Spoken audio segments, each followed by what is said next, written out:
At the beginning of the story, we see an extremely naive man named Henry working his night shift at a toll booth. From the look on his face, it seems as though his life is completely dull and colorless.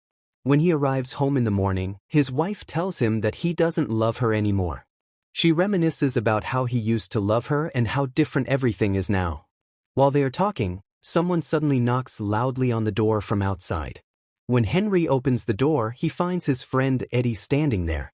Accompanying him is a man named Joe, who looks to be in very bad shape and starts vomiting repeatedly. Since Debbie is a nurse, she brings Joe inside to help him. Eddie then asks Henry to play in Joe's place for their basketball match that day, as Joe is clearly in no condition to play. Henry tries to refuse, but Eddie makes him wear a jersey and takes him along anyway. When Henry asks where the game is being held, Eddie replies that it isn't far and will only take 15 minutes. Suddenly, Eddie asks Henry to pull the car over, mentioning that they are just going to grab some food and drinks and will be right back. He tells Henry to wait there and keep the engine running. As they leave, Eddie and his two companions, whom Henry doesn't even know, put on masks. The three of them pull out their guns and storm into a bank. Poor Henry has no idea that Eddie and his friends are there to rob the bank and that he is acting as their getaway driver. To make matters worse, the car is stolen and hot-wired. A short while later, the men run out of the bank and scatter in different directions. At that moment, a security guard spots Henry. Because Henry is wearing the exact same t-shirt as the robbers, he is arrested. The police interrogate Henry extensively, demanding the names of his accomplices.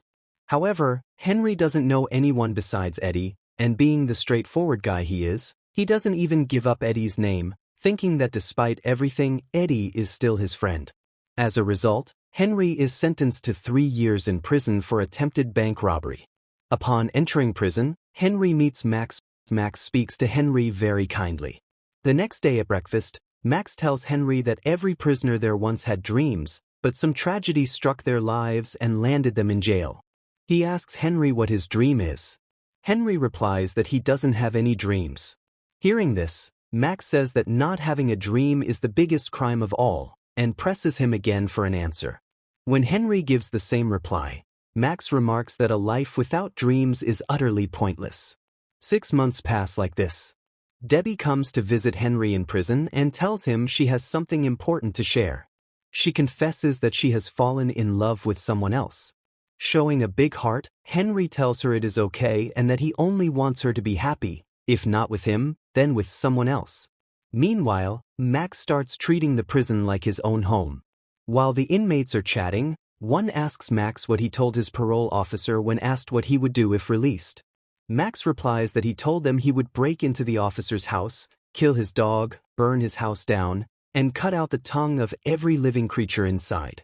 Later, Henry is asked when his parole review is scheduled, to which he replies it is the following month. An inmate comments that everyone believes Henry is innocent. Henry agrees, stating he hasn't committed any crime. Max then tells him that since he has served time in jail, no matter what he says, people on the outside will always assume he has committed a crime. Soon enough, Henry is released from prison and goes straight to see Debbie. However, when Joe opens the door, Henry is completely shocked. To add to the surprise, Debbie is pregnant with Joe's child. Seeing all this, Henry thinks to himself about how drastically his life has changed. Debbie shows Henry his packed belongings and asks what he plans to do next. Henry doesn't answer. Just then, Joe walks in, offers Henry a business proposition, and thanks him for not giving up his name in court. Henry simply replies that he doesn't even know his name and quietly walks away. Later, Henry stands in front of the very bank where the whole ordeal began. Suddenly, a car driven by a woman named Julie hits him, knocking him to the ground. Julie scolds Henry harshly before asking if he is okay. The bank guard also rushes over and suggests calling an ambulance, but Henry refuses. The guard then helps Henry into a nearby cafe. Julie follows them inside, and Henry tells her that he has seen her somewhere before. Julie snaps back, telling him not to look at her and to watch where he is going on the road, before storming off. When Henry goes to the restroom, his eyes fall upon an old newspaper clipping stuck to the wall. The 80-year-old article details a bank robbery that was carried out through an underground tunnel connected to a theater behind the bank. This tunnel leads straight beneath the bank's vault.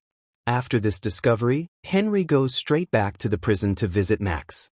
He tells Max that he has finally found his dream, to rob the very bank that landed him in prison. He figures that since he has already served the time, he might as well actually commit the crime. Max is confused, so Henry asks if he will help him rob the bank.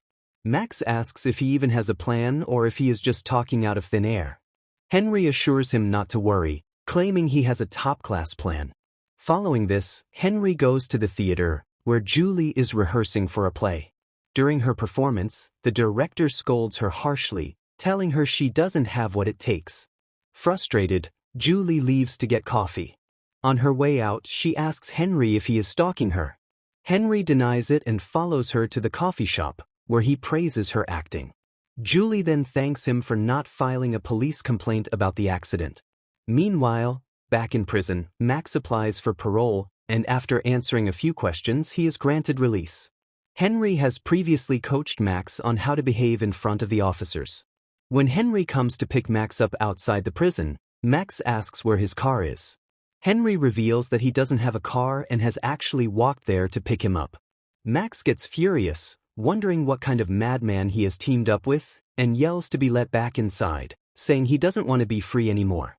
However, when Henry explains his plan, Max is astonished to hear that they will rob the bank using the exact same method from 80 years ago. Max asks if they have guns, but Henry refuses, stating he doesn't want to hurt anyone. Max sarcastically calls him Mother Teresa, but points out that the bank might have moved the vault's location since the last robbery, meaning it might no longer be above the tunnel. To confirm this, they need to visit the bank. Inside the bank, they meet with the assistant manager. The bank guard watches them very closely as they enter. While chatting with the assistant manager, Max cleverly confirms that the vault has never been moved from its original spot since the bank was built. He does this so smoothly that the manager doesn't suspect a thing. However, the guard still keeps a suspicious eye on them. Next, the duo goes to the theater to inspect the tunnel. Julie is surprised to see Henry again, especially now that Max is with him. Max quickly chimes in, saying he performed in many plays there in his youth and has brought Henry to show him around. He asks if they can take a look inside the theater. As they go in, Julie asks Max what plays he has performed in, and Max confidently name-drops Shakespeare. Max adds that he has many memories there and wants to see every corner of the theater, which earns them permission to look around. Once Max steps away, Julie asks Henry if Max is his father. Henry clarifies that they are just good friends.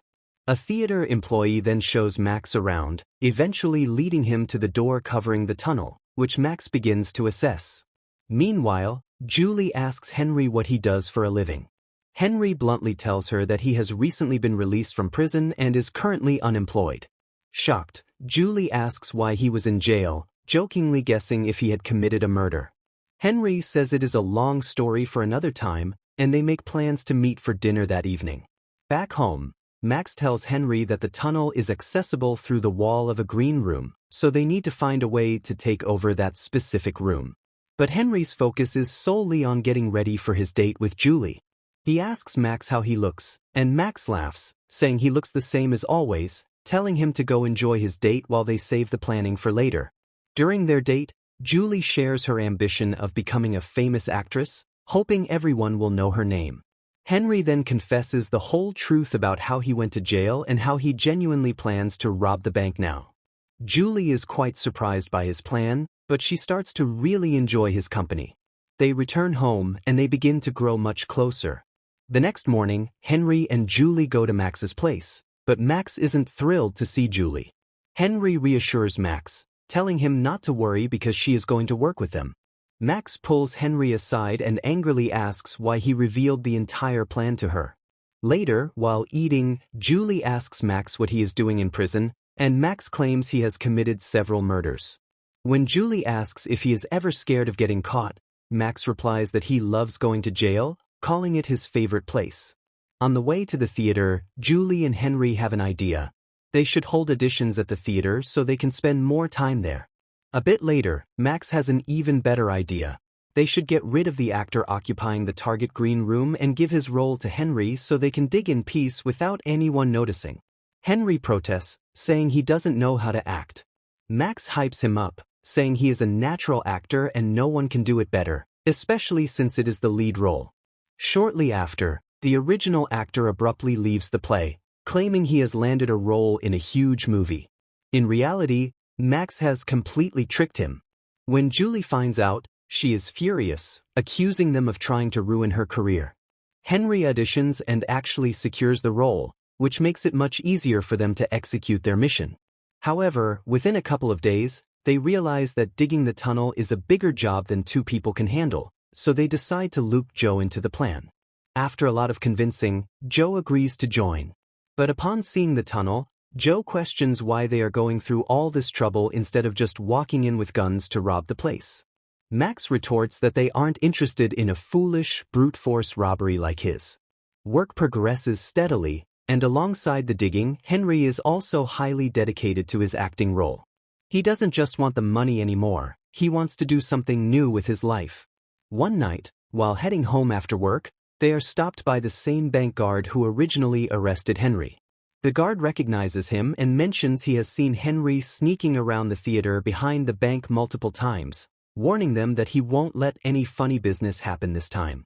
Henry asks the guard to come with him and drives to a quiet spot. When Henry asks what he wants, the guard, named Frank, reveals that once a month, a truck visits all their partner banks to collect currency in one place. During that time, the vault holds over 1 billion rupees.